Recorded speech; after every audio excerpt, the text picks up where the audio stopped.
952 есепті бірге шығарамыз. 3 минус бірінші жақшаның ішін ашып шығамыз.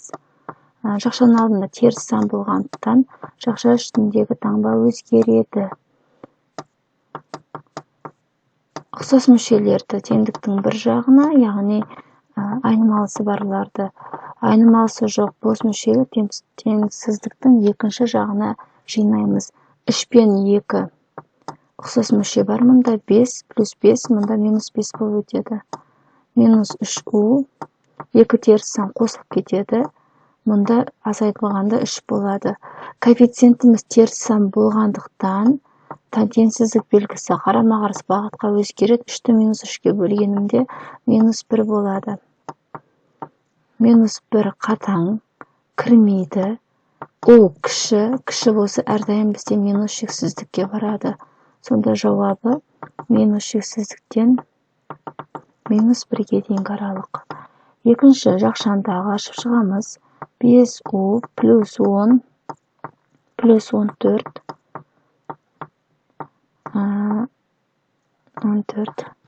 жақшаның теңсіздіктің екінші жағынан сол күйінше көшіремін.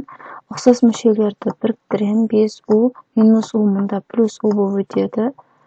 Теңсіздік белгісі 6, 10-ға 14 қосқанда 24 плюс 24, теңдіктің екінші жағына минус 24 болып өтеді. Сонда 6u теңсіздік белгісі минус 18, u теңсіздік белгісі минус 18 6-ға бөлгенде минус 3. Координаталық сәуле қатаң емес, кірмейді. Минус 3, ол кіші болса ол минус шексіздік жаққа барады. Сонда минус шексіздіктен минус 3-ге дейінгі аралық.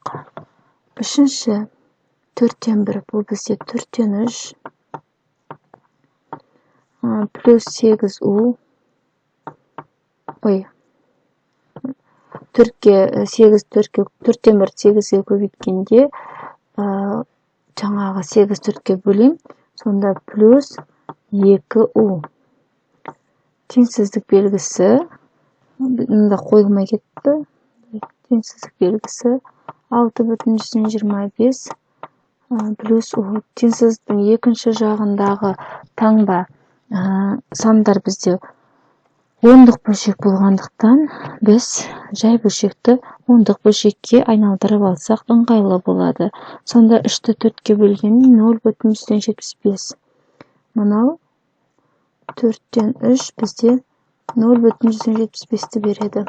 Осыны ескерейік. Кеттік, енді теңдіктің бір жағына ұқсас мүшені біріктіріп шығамыз. Яғни айнымалы барларды, екінші жағына айнымалысы жоқтарды. Яғни бос мүше. 4-тен 3 0,175 оңса, мұнда теріс сан болып өтеді. Енді 2u минус 10 бізде u-ды береді. Теңсіздік белгісі 6,125-тен азайтамыз 0,175-ті. Сонда 5,5 болады, айырмасы. Енді координаталық сәуле қатаң емес, кіреді, боялады іші. 5,5, u үлкен, артық немесе тең деп тұр. Демек, плюс шексіздікке барады. Тік жақша 5,5-тен плюс шексіздікке дейінгі аралық. 5,5-ті қоса алғандағы. Келесі 4-ші жақшаны ашып шығамыз. 4u плюс 12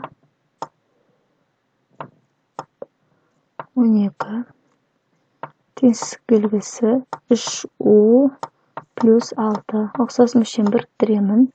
Айнымалылар бір жаққа өткіземін. Минус 3u теңсіздік белгісі 6 сол күйінше қалады. Минус 12. 4-тен 3-ті алғанда u-дың өзі қалады. 1 қалады. 6-тан 12-ні алғанда минус 6. Енді координаталық сәуле қатаң емес, қатаң кірмейді. Сонда минус 6. Ол кіші болса теріс сандар жаққа қарап жылжиды. Сонда жауабы минус шексіздіктен минус 6-ға дейінгі аралық 6 кірмейді, сол себепті жай жақша. Келесі 6u плюс 3 теңсіздік белгісі сақталады.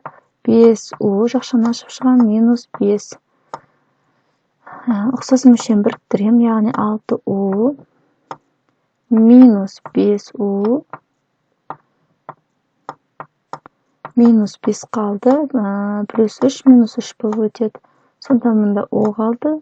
Теңсіздік белгісі минус 5 минус 8 қосылып кетеді. Минус 3 қосылады, минус 8 береді. Теңсіздік белгісі координаталық сәуле қатаң емес, кіреді.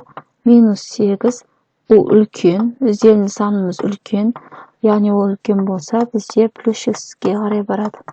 Сонда жауабы тік жақша минус 8-ден плюс шексіздікке дейін. Әрдайым кіші сан бірінші жазылады.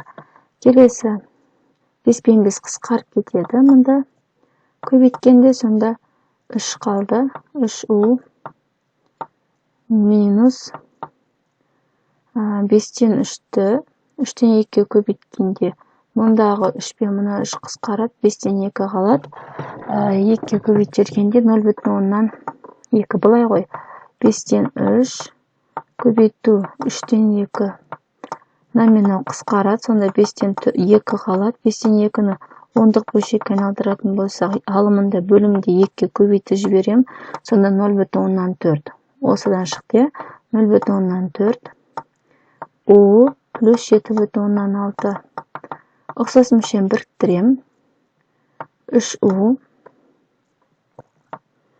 минус u теңсіздік белгісі 7,6 минус 0 плюс 0,4. Теріс сан оң сан болып өтеді. Айырмасы 2u-ды береді. 8,ді береді. Сонда u 4 болады. 4-тен кіші. Кіші болса, бізде теріс санға қарап барады. Кірмейді. 4 u кіші минус шексіздік. Сонда жауабы жаңа жаза қояйын, терасына жазсаңыздар болады. Минус шексіздіктен 4-ге дейінгі аралық 4 кірмейді, яғни жай жақша.